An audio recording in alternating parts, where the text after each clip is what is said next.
for joining us today. Always a good time, never a dull moment with you two on a webinar. And so it's no mystery, we're in a little bit more turbulent landscape than we'd like to be in, right? So we're having to tighten the screws and the bolts of cash flow management. So before everybody in the audience starts to glaze over, we want you to really tune in, because right now is probably the most important time to button up and get tight on your cash flow. What do you think about that, Eric? Yeah, 100%. It's just one of those things to where if you don't understand what this is or how to do it, you should have done this yesterday. It's one of the most valuable things we've ever done for our company, and I'll be fully transparent about this. And I'll be very frank, we got punched in the face end of fourth quarter, beginning of first quarter, end of 2020, end of 2022, beginning of 2023. If it wasn't for the CMS cash management system we run, and if it wasn't for the financial discipline we have as a company and myself and the huge reserves we had, we probably wouldn't be having this conference today. After the end of first quarter, we were literally near $500,000 in the red. And that's one of the byproducts of being a very large company and having a very large break even. I think our, and Allison can correct me, I don't have the exact numbers, but I think our break even at one time was $700,000 a month. And we've got that break even down to around the $500,000 a month mark. I think that's, Allison can give you an exact number, but I think that's pretty accurate. And one of the great things about having a CMS is that you can identify things right away. You can see where you're at, where you've been, where you're at, and where you're going. We run that on a weekly basis. At minimum, you should run that on a monthly basis. Because there's nothing that I do not like most than throwing darts at stuff, guessing, you know. I would say that cash flow management is just as important, if not more important, than having a strong sales department, because we all know sales solves all problems, you know.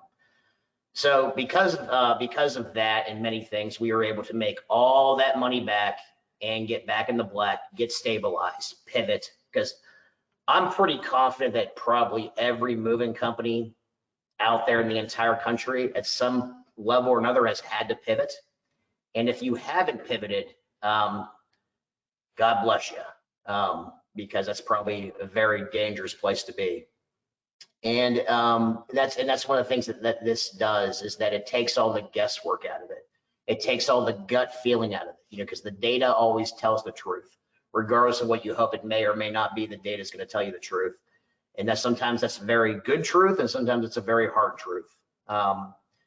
So yeah, that's why we're at where we're at, and we've restabilized it. And there's nothing more frustrating than knowing the answer, because sometimes things take a long time to turn around, to stabilize, to implement. And there's nothing, at least speaking from my own experience as an owner, there's nothing more frustrating than having the correct direction to go and having some of those things be big projects, and knowing those big projects are going to take some time, and still watching the financials go down, the money go down. Like, I want it now. Like, I'm hemorrhaging money. I want to fix it right now, but it's not the reality, you know. But the thing is, though, is that it can give you a much greater level of peace of mind, keep you reacting logically and not emotionally. And I'll be the first one to admit too, like, I'm not immune to this. There were times that, like, I had some very emotional moments, you know, and those are times that I discussed these things with Allison. And that's what was great about having a solid team member like her, is that, like, I have somebody that can look at the same information that I'm looking at, have a very high level of competency of that information, and can sometimes push back against me or help talk me through things. We feed off each other. So yeah. Eric, when you got going, you know, with your business, did you come out the gate with a cash flow management system, or how long until you got one, and what did it take to shake you into it? Like, who helped you get there if you didn't have one? It was a necessity. Like, we did. So I didn't even run really accurate financials for quite a while. I mean, everything that we did was on spreadsheets. back in the day. We didn't have fancy CRMs like we did now. It took a long time to get data, and it was all manually entered. You know, I don't, like, you know, it may or may not have been accurate. You know, so like that progression's come a long way. You know, for the longest time, we were just doing the normal, you know, some custom reporting in QuickBooks, the typical P&L and balance sheet, the end. And then like I had some basic monthly cash flow statements at minimum that a CPA produced for me, but nothing to the level that we have it now. I was just actually talking to a friend of mine the other day who has a company half the size that we are. And I told him, you know, like you don't know what you don't know until you do. And knowing what I know now, I wish we have now, you know, 4 or 5 years ago. It would have, you know, coulda, woulda, shoulda, you know, but like who knows where we would be at today if I had something like we have that we've had for a little while now, like years ago, you know. And Allison, you know, when you came in as CEO, how did you put your arms around this? How did you handle cash flow? Like, what if I'm a moving company right now? I'm like, how do I do this? Or help me out, basically. So Allison, why don't you take us on that journey too? Sure. So when I came in, we had actually already been, when I was moved into the CEO role, we had already been using our cash management system for several months, but it was a matter of kind of getting to know it and refining it and then kind of just managing it. So once the tool is built, it's, I don't want to say it's plug and play, but it's very close to it, where you're going to export certain data from your CRM. You're going to export certain data from your accounts payable, or like we use bill.com. Which allows us to manage all of our invoices due, especially when you start getting into net 30 terms. And I export data from there. I bring it all into my CMS where I've already set up my recurring expenses. And then I can see within a matter of maybe 15 or 20 minutes, if that's if I'm really digging into it, I can see where my cash is going to be in 8 to 12 weeks. One of the things that you want to be careful with is because I'm sure a lot of us are seeing shorter sales cycles when folks are moving. So it used to be that we could book out 3 or 4 months in advance, and that's just not what this summer was like. I'm still have availability a week or two ahead of time, and so I'm running this every week and seeing that accounts receivable, quote unquote, right? We're a COD business, cash on delivery, but you can still consider it receivables because you're projecting into the future when you're going to get it, and it's going to be the last day of the move for us. Sorry, I lost my train of thought. But anyway, so I plug in all of that data and then I can see the outcome. Talk to me like I'm an owner who, A, not good with numbers, B, like I know I need to do this, but I've put this off for too long. What would you do to shake me? A, like, hey, you need to get on top of this. And where would you point me, especially if I'm not a numbers person? Where do I get help? How do I get going with this? Okay, so we're a seasonal business, right? We all know that. As much as we want to raise the revenue in the off season, it is something very difficult to do. So you're going to be eating in your cash reserves going into the off season. The big question that we have is how much money do we need in the off season to where we can still make payroll? And if I know that I have a drop off point where either where we're going to have to make a hard decision one way or the other, right? You may need to lay someone off if you don't think that your cash flow is going to support that salary. And this is one of those things where you sacrifice one for the good of the many kind of deal. You have to make those calls. Maybe you see that your sales have flatlined and you need to bring on somebody else. Maybe you know that you're going to make it, but you're going to have 2 weeks where you're not going to make payroll. And you need to figure out how to get either a bridge loan or infuse cash into the business.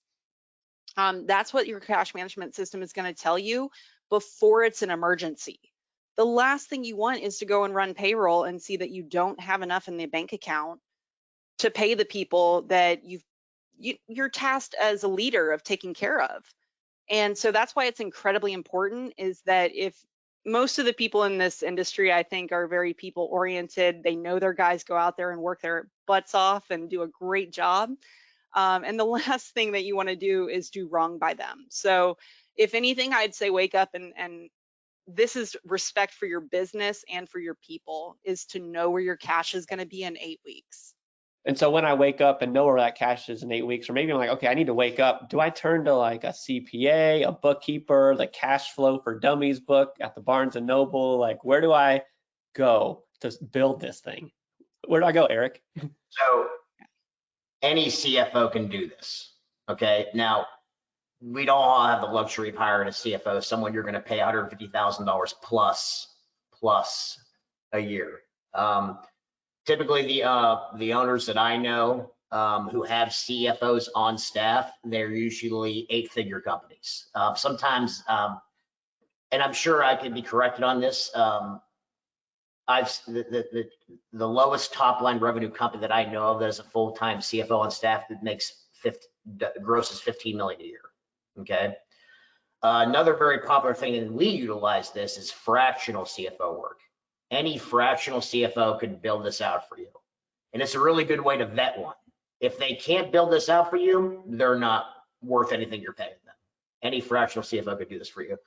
There are even CPAs out there that could do this. It'd be a great question to ask your CPA. Now, a fractional is going to give you the stuff on the weekly basis, like not only teach it to you, but actually help you implement it, and even perhaps like help you teach staff members to do these things too.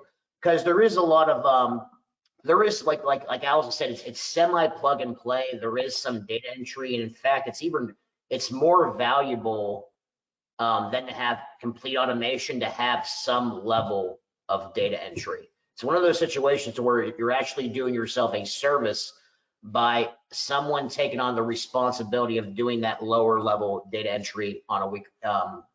We look at it on a weekly basis, but at minimum, you should do it on a monthly basis. So it's really great questions. There are CPAs out there that can do that. Be a great question for you to ask your CPA, but any fractional CFO can do this, and obviously any CFO can do this. Fractional CFOs are not that expensive. They can get expensive, but I've seen anywhere from $1,500 a month as much as $6,000 a month. But you know, it all depends like what those services come with. I don't see any company that probably not be able to afford $1,500 a month that I can tell you hands-on is having something like this is well worth it. And I think, like I said before, knowing what I know now, I wish I would have done this a long time ago. So I hope that answered your question. Yeah, great. So one, we're waking up, hey, I need to do this. If I can find a fractional CFO, I'm paying them $1,500 a month, but they're tightening the bolts, and look at my thing's giving me a thumbs up. I don't know how to do that. But anyway, I'm gonna keep giving thumbs up. But now I've got the person, I got the awareness. Talk to me, Allison, about like, I think you guys use a tool called like Cogent, and maybe now coach me through like the actual process. Like give me some of the, blocking and tackling of what you're doing with your cash flow. Now that I know I need it, I got a person. Take me forward. So the tool that we're using, it's a spreadsheet, and this spreadsheet has like 10 tabs, right? But I focus on 4 of them, right? So one of the tabs is kind of a projection tool that I'm using to bring in historical data. And this is one of those things where you say, talk to me like I'm not a numbers guy, for that. This is certain, like you either need to find somebody who is a numbers person, at least to set it up for you, or you got to just kind of stretch your muscles and become a little bit of a numbers person in this case, which I find most business owners are very inclined to do, right? Numbers are the language of business. But okay, so what you're going to do is you're going to take your baseline where you're starting right now. So what is my balance in my bank account right now?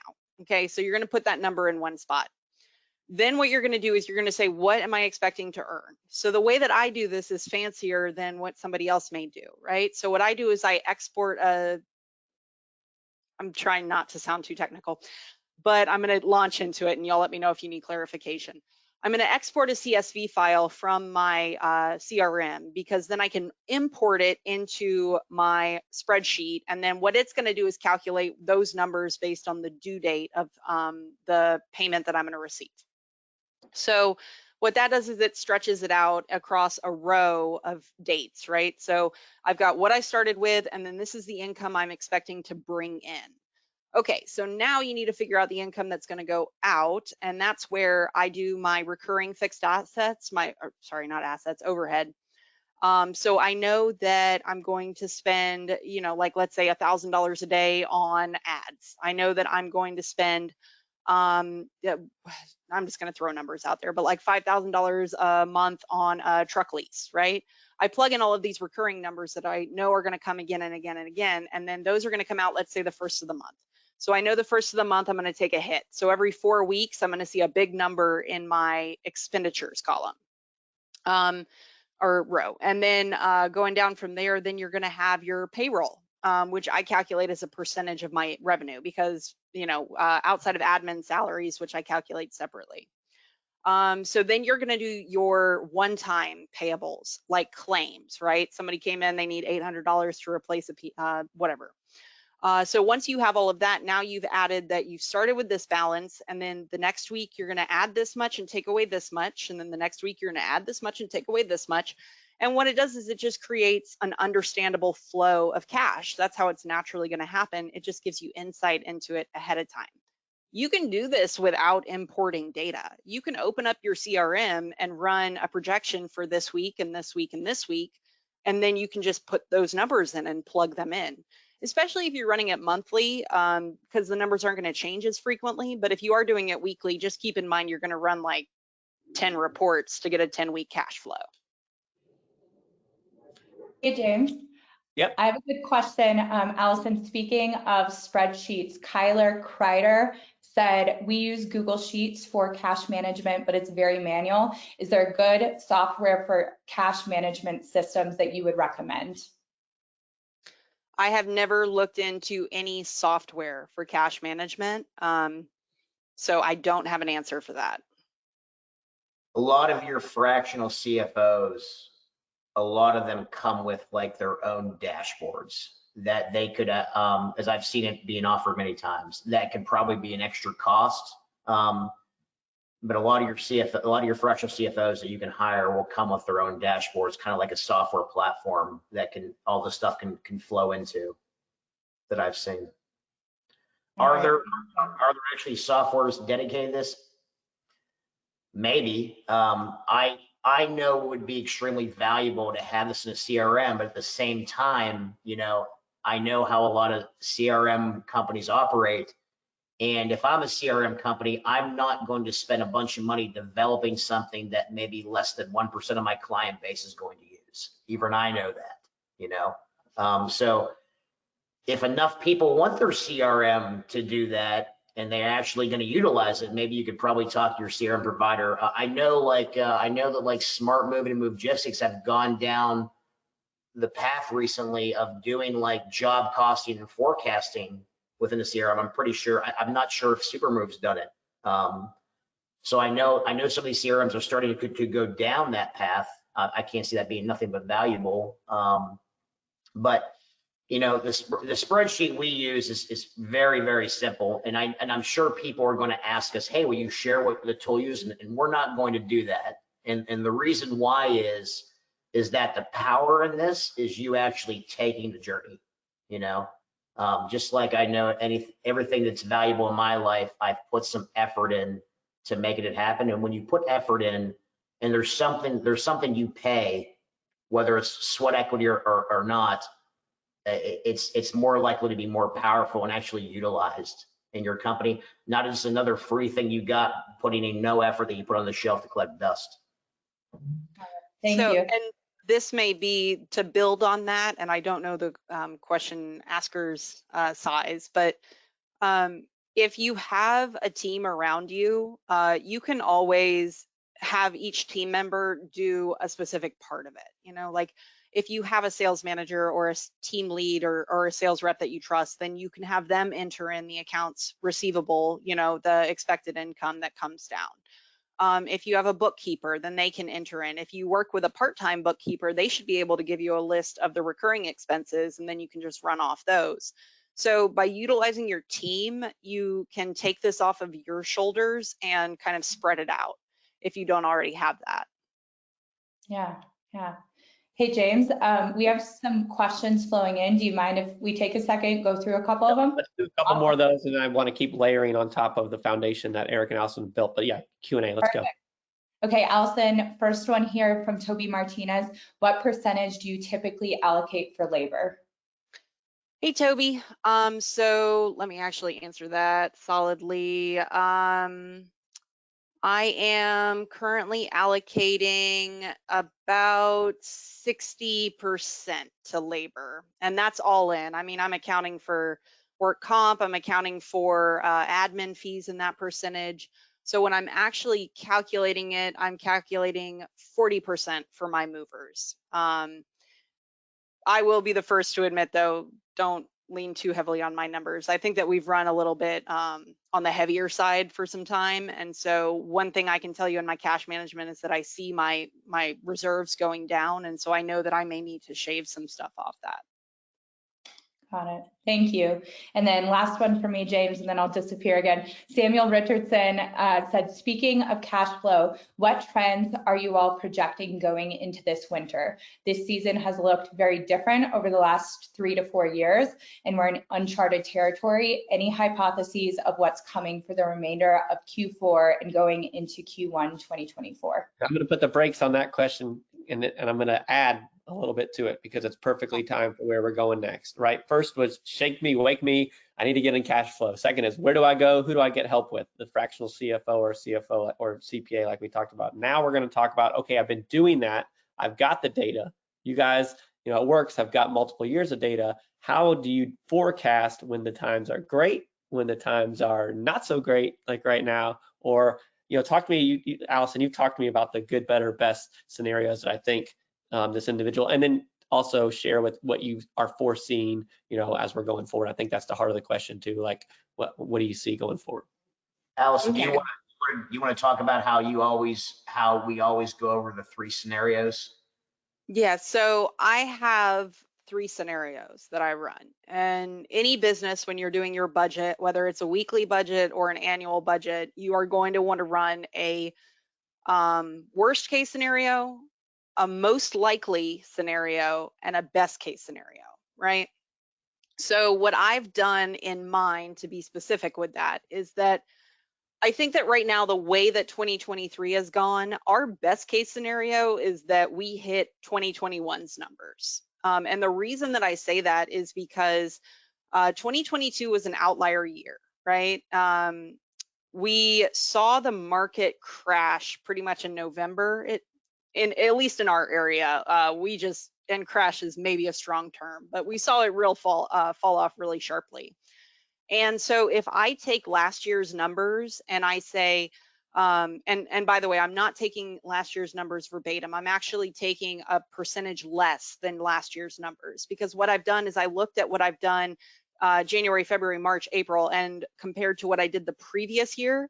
And I've calculated that, like, hey, we're down like sales 25%, you know? So for me to expect us to match last year or exceed it doesn't make sense from the data that I'm looking at. So my worst case scenario is actually if we continue on the path of being down 25% year over year from last year's numbers, because that means that I have a crash coming next month and that our sales are going to fall off hard. Now, do I want to plan for that? Yeah, I want to kind of say, okay, well, what if that does happen? This is where my cash looks at that point, right? And I have like a healthy amount that I'm like, all right, this is what I'm going to consider zero. And if I get to that number, then we're in trouble, right? I need to infuse cash. So then my next most probable outcome is that we mirror 2021. And we all know that like 2021 had a more normalized curve, right? The fall in November wasn't as harsh as the fall in December, at least in our books. As the fall in January, right? So we see a sharp drop in January typically. But November and December carried pretty well in 2021. So if I can hope that like we at least keep our revenue on par with 2021, it means that we're not growing, we're actually shrinking from last year. But it's something that I believe is more normalized than what happened in 2022 because the market's already adjusted. So why should I expect another adjustment? I should probably expect it to kind of sail through, but definitely not perform like it has in years before that. Did that answer it sufficiently? Do you want to add anything, Eric? No, exactly what you're describing. Like part of the meeting you and I had yesterday is based on like what we're forecasting, like where we're going on some different things with sales and marketing. Like we have like a pretty accurate look into the future, and here we are a month or two before that already we've been making this gets back to like the pivoting side, the pivoting, changing, adapting. So we're using this financial information to help guide us in making decisions to have the best outcome. So Allison's, and correct me if I'm wrong, Allison's always running kind of like the conservative worst case scenario.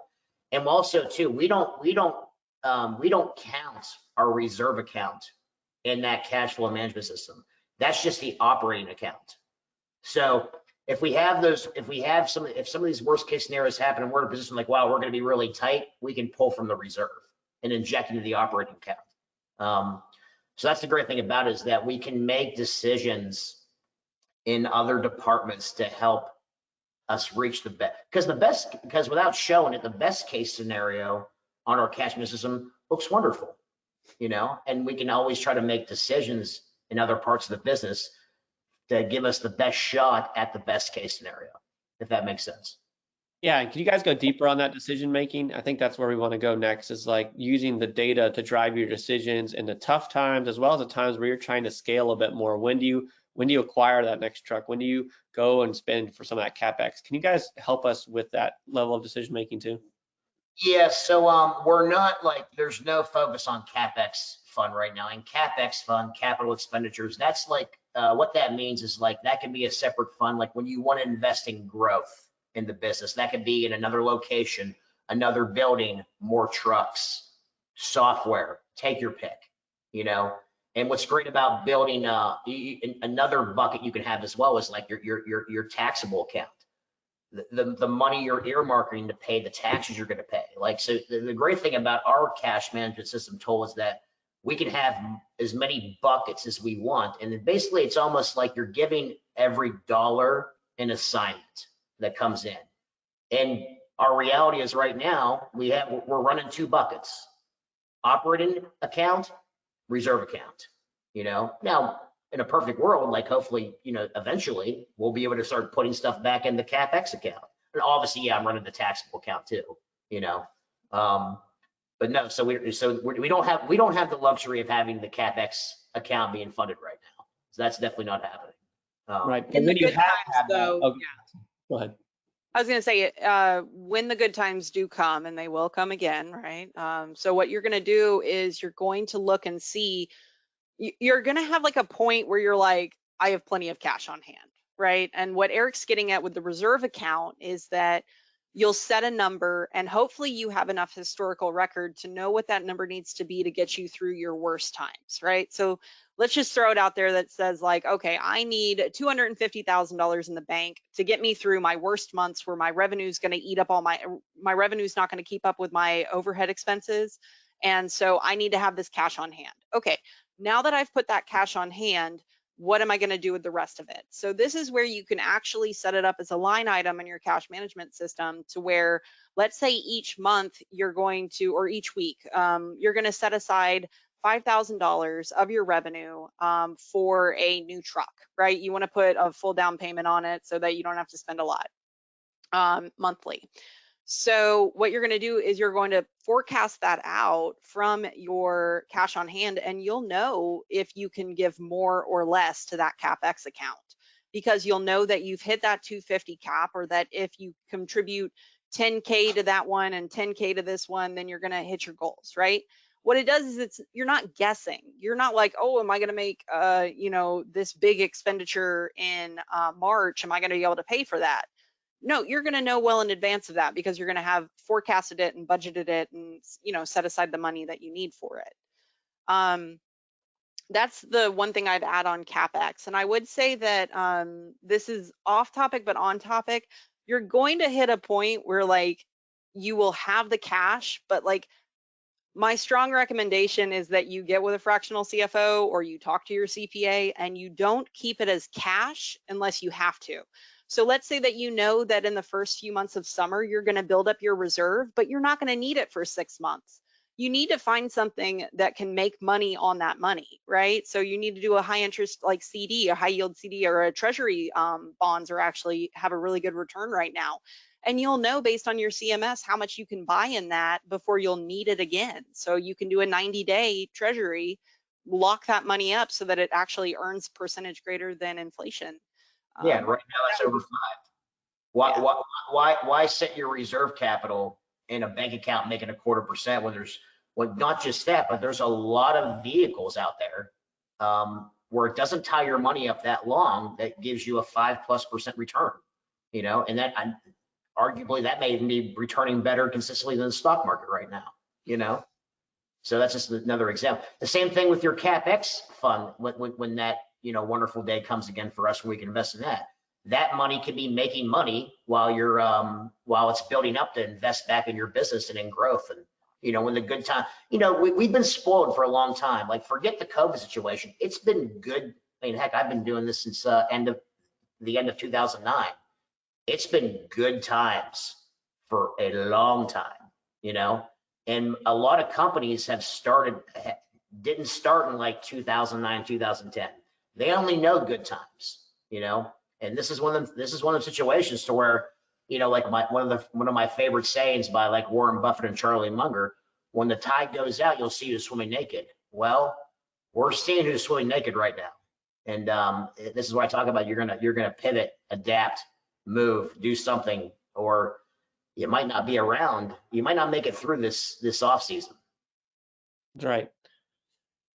Cassidy, come on. I knew we had some Q&A. Yeah, have a question from Samuel again related to that sales and marketing conversation I know you, Eric, and Allison had yesterday. Could you speak to how you're managing your marketing spend in relation to your revenue as markets are tightening and there are less leads available? Go ahead, Allison. Well, I was going to say we have a percentage of income that's our target. We have our marketing ROI report that we run. We know the acquisition costs that we're targeting per lead. And then as a matter of testing and tweaking, right? There's marketing, as much as I wish it were a science, it is a little bit of an art. And so we know what percentage of our revenue we're comfortable spending on it. And as the times get tough, I think that a lot of people are inclined to pull back on marketing, and that's not really what you want to do. You actually want to infuse more into it because you've got more people out there fighting over the same size pie. The slices are getting smaller and smaller, and so for you to maintain a fair slice of pie, you're going to have to spend. Hopefully you have the cash reserves to pump in there. If you're using a mailing list, expand who you're mailing to. Target homes that are a little bit smaller, do grassroots, boots on the ground efforts, and start to get a heavy, the word's evading me, but like go out and get it. Don't wait for it to come to you. That's what Eric's getting at with this. We've been in the good times. They've been just coming, right? Like I remember when I first started here, I got to tell people, no, we're booked for 3 months. Like you should have called way sooner, so those times are gone. And right now, you got to put effort into it. And that means putting money into it as well. Yeah, the day of being order takers ain't coming back for a long time. You like now it's time. Let's see how good. And like the saying goes, sales solves all problems. Okay. Now's never been more of an important time. Well, it's always been important that you have your sales process and your sales team dialed in. Another beautiful thing about having a weekly cash management system is that you can see weeks are light, walk in the door and talk to your sales manager, hey, find me this money. Start hitting all these leads who want these move dates really, really hard. Offer this, do this. Like you can now like make real things happen by what the data is telling you, especially on the financial side. And that just shows you how the window in the financial side can help you navigate and affect in the right direction other vital departments. And keep in mind, and then like how it correlates is like you need accurate data in those departments too. You know, it all synergizes together. So that's just the great thing. I mean, that's just the great thing about it. Like you can see what the financial data is telling you, and then you can make moves and and how you gotta operate and implement in other departments. And that's where a lot of power comes in this. Absolutely. Thanks, guys. So I had a couple other things. Seems like you two are, hand in glove when it comes to knowing your cash flow. Is there anybody else in the company that you bring into this circle or that you're training up into this? And how are you, preparing others, or do you not? Like, how are you leveling up your overall company around this? I don't have anybody else who's on this level.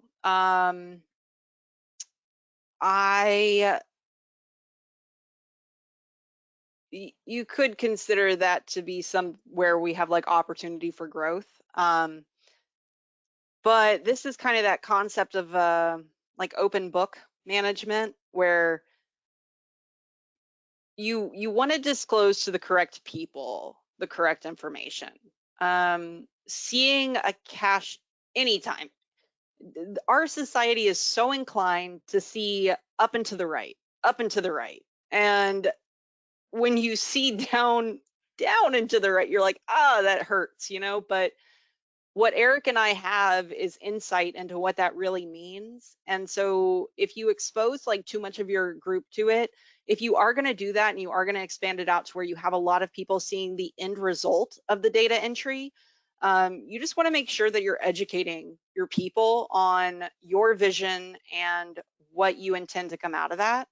I don't have anybody like in my team that's handling the cash. Our bookkeeper is actually outsourced, and so she's wonderful, but she's not necessarily doing the cash management side of things. Our CPA, that's on a higher level. Our fractional CFO, I do share that with him. So he is in the loop on our cash management, and he and I have gone over it several times. But yeah, as far as inside the company, there just isn't that role. And that's good advice in and of itself, right? It's like now's the time to be running lean. You run as lean as possible in these times. Get maximum utilization of your team.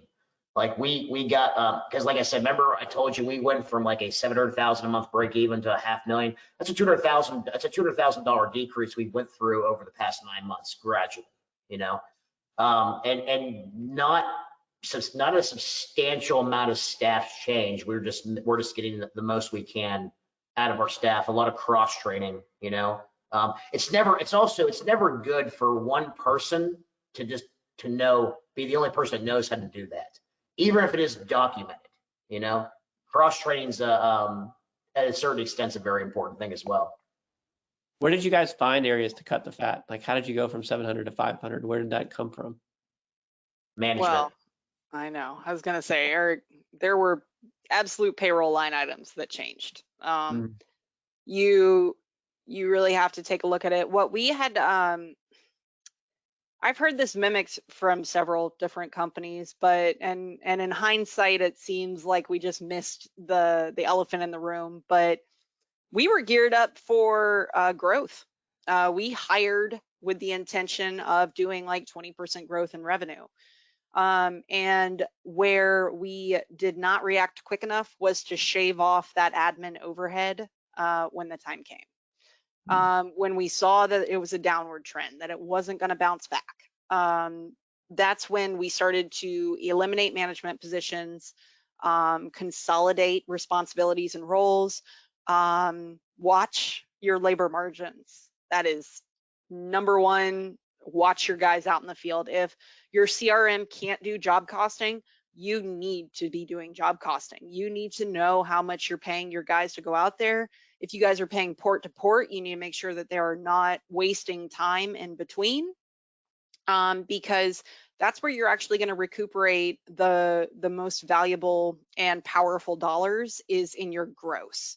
So focus on your gross. Are your guys, pay attention to your credit cards, pay attention to fuel purchases, start tightening up on things. You may have, like, I found a bill that, like, we were paying with a credit card, and it was like a $7,000 bill that I was paying like 3% on, and it was a monthly bill. Like, why am I spending that money if they'll take a different form of payment and not charge me that?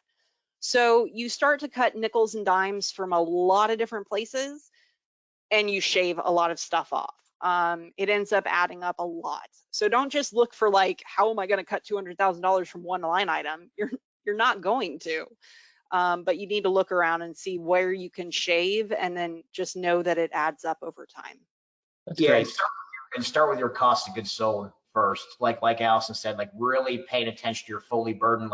And there's been questions about labor, and like to be specific, like even I'm not sure which side Allison was talking about, because the gentleman asked a question on labor and Allison gave a big broad percentage. But on the direct labor side, which is in your cost of goods sold, like that's going to have the biggest impact on, there's a lot of, like, for example, if you pay port to port, there's a lot of companies, and we've done this as well. There's a lot of companies that don't let their crew stop at gas stations, in the morning, that have trucks come to the site and actually fuel their trucks up on site. Everything they can do to eliminate the crew not going directly to the customer's house, so when they get there, you have a fine old machine where they get their paperwork, they know what's going on, there's a process involved, they go directly to the customer's house. The end. Start. Don't let your crew clock in and clock out, because if you start losing 15-30 minutes of build time on the job, do you know how much that adds up across? And don't think it's not happening to you.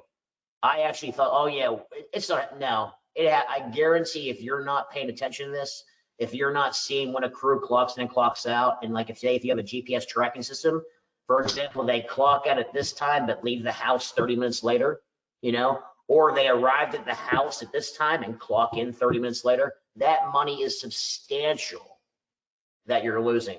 Just simple things like that, and tighten up your internal process is going to add up and put lots of money back to your to your top line and bottom line, especially when you because that alone right there will get you a better return on your on your direct labor costs, and therefore you'll have a higher gross profit.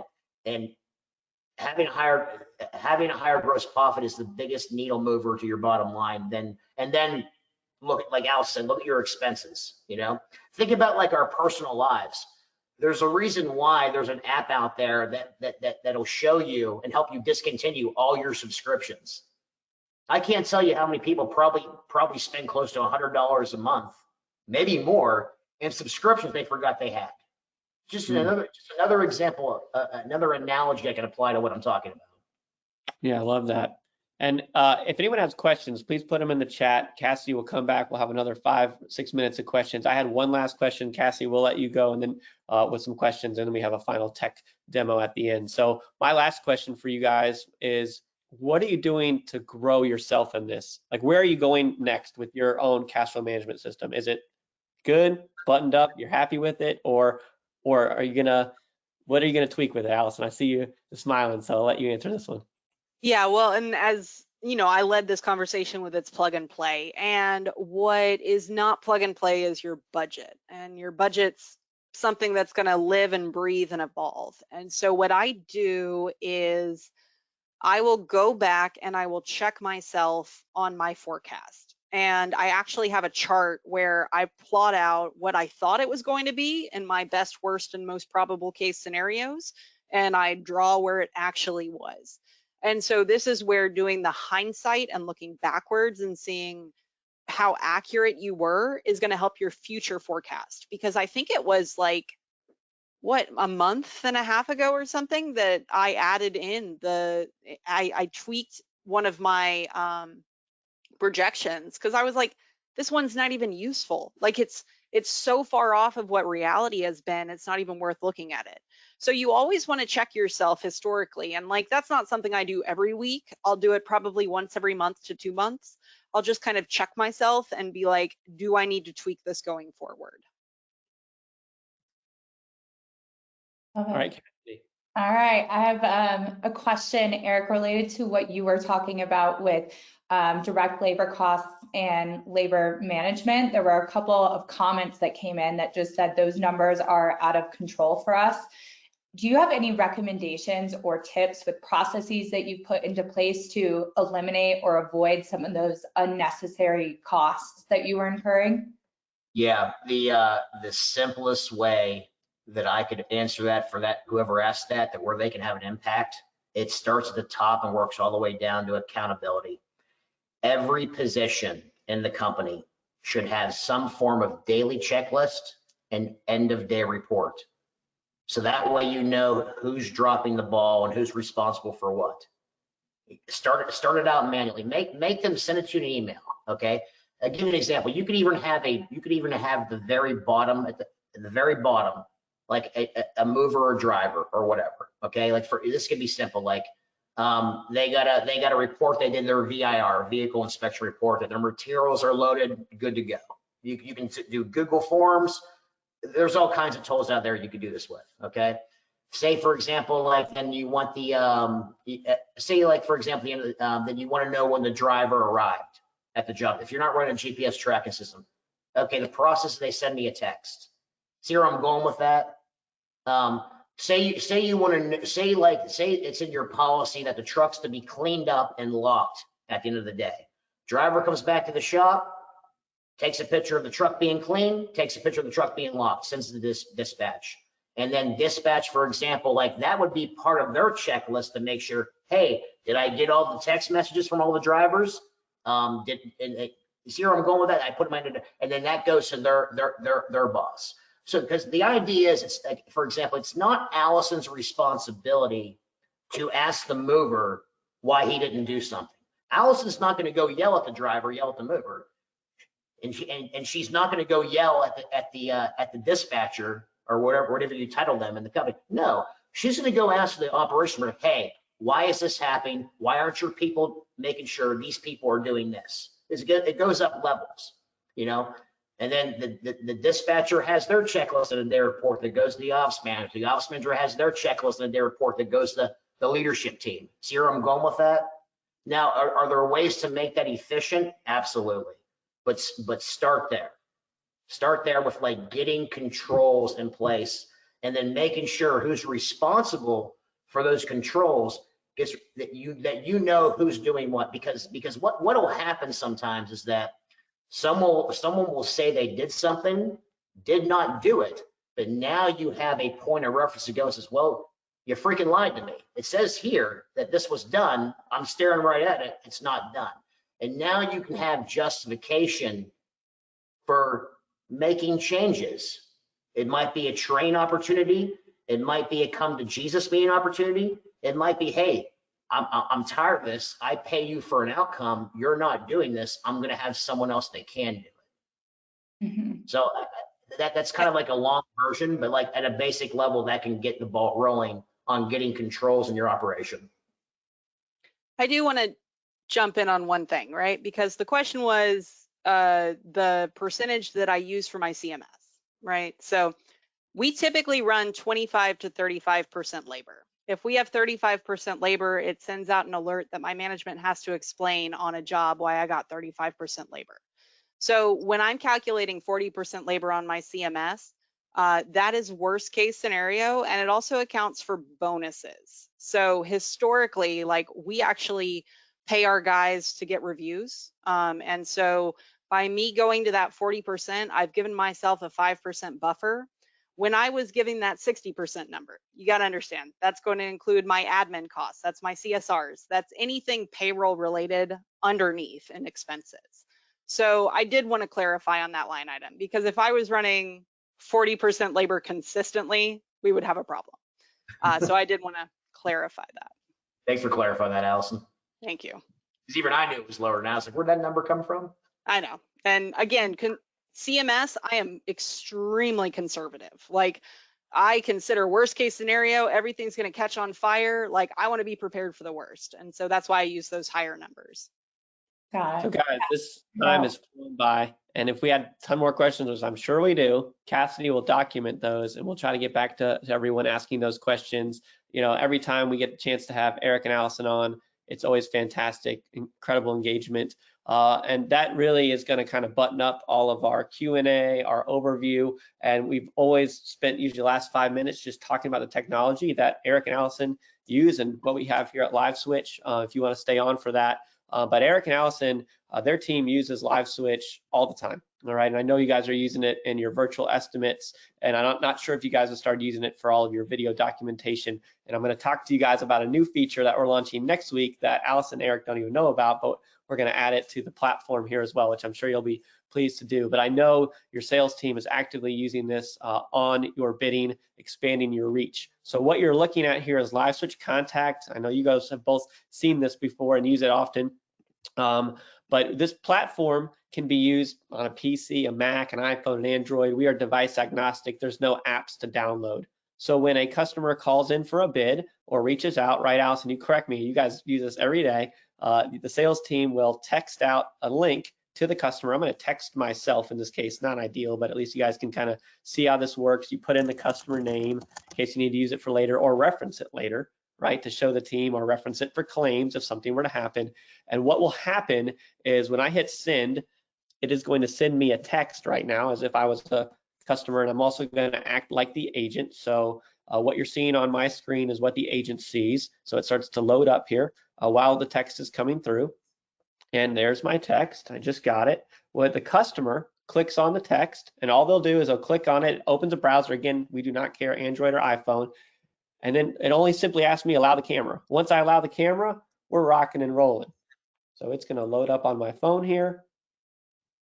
And I am recording everything, right? So as I come up here, I am recording, hi, Mr. and Mrs. Customer, this is Wirks Moving and Storage. Can you please walk us around? We'd like to see, can you please flip the camera here? So I'm going to switch the camera around, and I'm going to need you to move some stuff here. And I can take, as a mover, I can take remote photos. Oh, I'd love to get a photo of that hammock hanging thing, and I'd like to get a photo of whatever expensive items, right? But we are recording everything, and that is it. Very simple, very easy to use, and I've ended that call. And that's one way that gets used, text to connect. The other way is a video Dropbox. So maybe someone's not in the apartment, home, or office. The team can say, hey, look, we're going to send you a text. When you get to that apartment, just take us, a video of everything. If you miss something, our team will let you know. And the third way that's going to come out, again, Allison and Eric weren't aware of this, is for your on-site folks. So we're going to add a new button, a new quadrant here. So an on-site person can come and go on their Android, iPhone, click a button, and just start recording. They don't have to wait for a text or anything. So the ops managers are saying, hey, if they're going on site to do maybe a follow-up bid, or they're going on site and they're getting ready to do the move, hey, just give me a quick video documentation of everything just to cover our behinds. We talk a lot about reducing claims. Eric and Allison have both talked about this in previous webinars, but this is what's coming out as well. But this is LiveSwitch Contact. If you have questions, comments, anything, just reach out to me or my team. We'd be happy to answer questions. Eric or Allison, did you have anything else you wanted to say about the technology before I kind of stop showing off our baby, so to speak? No, it's a great, I'll say it's a great tool. Our sales staff uses it. We don't have issues from the customers. They love that there's no app to download. It's quick and seamless. And we didn't pay Allison to say that, by the way. Actually, Allison and Eric found out about us in a mastermind group, I think, and then ended up purchasing with Allison, and then they've been using it ever since. I think you guys have been customer only since the beginning. I think the team was using it for quite a while before I even realized that we were using it with y'all. That's the great thing about having a great team. Like, they just can run with stuff. I don't have to know about it. Yeah, your team's been fabulous. I know Nathan at your team has been also helping some of our other customers, and kind of leads the way there as well. But we're grateful for your business, and thank you for joining the webinar, everybody. Allison and Eric are fantastic. If you want to reach out, I know they love to network. Happy to reach out here as well. LiveSwitch, we have all this recorded if you want to share this with anybody. Hope you got some golden nuggets. If you're not doing a CMS yet, go and get a fractional CFO. Start today. If we can shake you, and this is the moment you're like, oh, I watched the webinar, and that's when I started getting on my cash flow management, then boom, we are grateful for that. And thank you for joining. Final words. Just to say real quick, I know that she's been on before. Tracy Beck, who was Starboard Collective. She kind of took over her dad's 60-minute CFO situation. Like she has lots of contacts for a lot of people out there that she trusts that do like fractional CFO work, CPA work, you name it. So she would be a great source as well for recommendations on individuals that could do this for companies. Fabulous. And we did record a video. We have a YouTube. If you guys want to reach out, I can show you her session that she did a couple months back. But Tracy is fabulous, and I know you guys have recommended her before. She's great. Any other final words, Allison, before we conclude? I know we got about 30 seconds left. You can finish us up with anything else you might want to say. No, thanks for having us. You're welcome. Thank you for being here, guys. Nice to see you. Thank you.